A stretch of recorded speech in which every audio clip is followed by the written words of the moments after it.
కాస్త లేట్ అయినా సరే పాకిస్తాన్ పై అటాక్ ఖాయం. అది ఏ రూపంలో ఉంటుందో తెలియక ఇప్పటికే పాక్ తెగ టెన్షన్ పడుతోంది. పహల్గాం పాపం వెంటాడుతుండటంతో దిక్కుతోచక రకరకాల విన్యాసాలు చేస్తోంది. అయితే మన ఆర్మీ మాత్రం చాలా కూల్ గా తన ప్లాన్ లో తానుంది. జస్ట్ ప్రొసీడ్ అనే సిగ్నల్ వస్తే చాలు ఎక్కడెక్కడ అటాక్ చేయాలో టార్గెట్ పాయింట్లను సెట్ చేసుకుందంటున్నారు.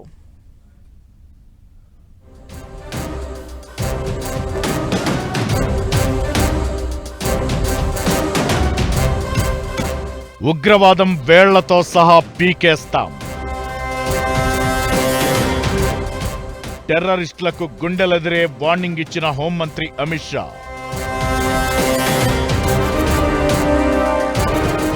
పెహల్గాంలో అమాయకులను అత్యంత పాశవికంగా పొట్టనబెట్టుకున్న ఉగ్రవాదుల వేట భారీ స్థాయిలో సాగుతోంది.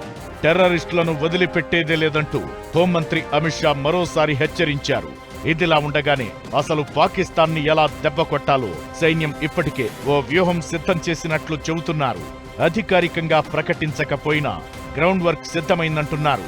ఆర్మీ భూతల యుద్ధానికి సిద్ధమని సరిహద్దుల దగ్గర కవాతు చేస్తుండగా సముద్ర మార్గంలో నేవీ అటాక్ కోసం ఐఎన్ఎస్ విక్రాంతిని రంగంలోకి దింపింది. అసలు ఇదొక్క వార్షిప్ చాలు పాక్ పీక నొక్కడానికి అంటూ అంచనాలు సరే.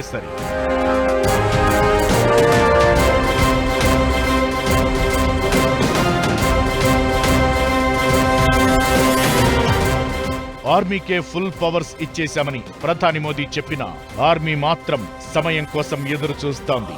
ఈ లోపున పాకిస్తాన్లో ఎక్కడ దాడులు చేయాలి, ఎలాంటి దాడులు చేయాలనే స్కెచ్ రెడీ చేసినట్లుంది. అంతకి ముందు ఉరీ గాని, బాలాకోట్ సర్జికల్ స్ట్రైక్స్ గాని అప్పటి ఉగ్రదాడులు జరిగిన 10 రోజులకు చోటు చేసుకున్నాయి. మరిప్పుడు కూడా పెహల్గాంలో ఉగ్రదాడికి ముష్కరులు తెగబడి 10 రోజులైన నేపథ్యంలో ఏ క్షణమైనా మిస్సైల్స్ దోసుకుపోవచ్చు. అందుకే పాకిస్తాన్ కూడా ఇంకా భారత్ నుంచి దాడి జరగలేదేంటి, ఏ రాత్రో విరుచుకు పడితే పరిస్థితి ఏంటి అనే టెన్షన్తో వణికిపోతోంది. పాకిస్తాన్ కంటే భారత సైన్యం అన్ని రకాలుగా సమర్థవంతం అనేది నంబర్లను చూస్తేనే తెలుస్తుంది. అయితే శత్రువు కంటే బలంగా ఉండటమే కాదు, ఆ బలాన్ని బాహాటంగా తెలిసేలా చేసి తన ఆధిపత్యాన్ని ప్రదర్శించడం ఇంకా ముఖ్యం.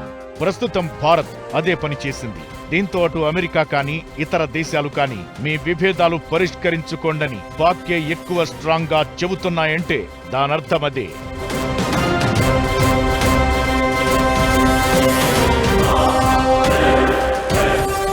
1971 యుద్ధంలో భారత సైన్యం ఏకంగా కరాచీపైనే దాడికి దిగింది. కరాచీ పోర్టుపైన ఆధిపత్యం సాధించడంతో బంగాళాఖాతంలోని జలాలపై పట్టు బిగించింది.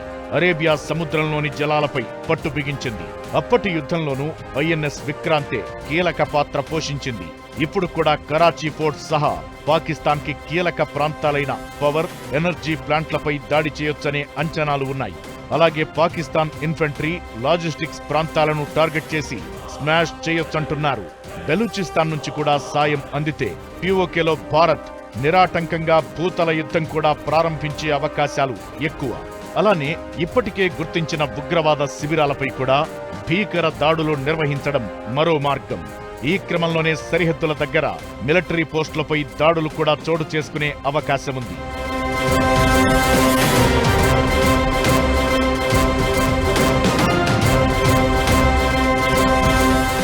అన్నింటికంటే ముఖ్యమైనది పీఓకే, పాక్ ఆక్రమిత కశ్మీర్ను స్వాధీనం చేసుకోవడం.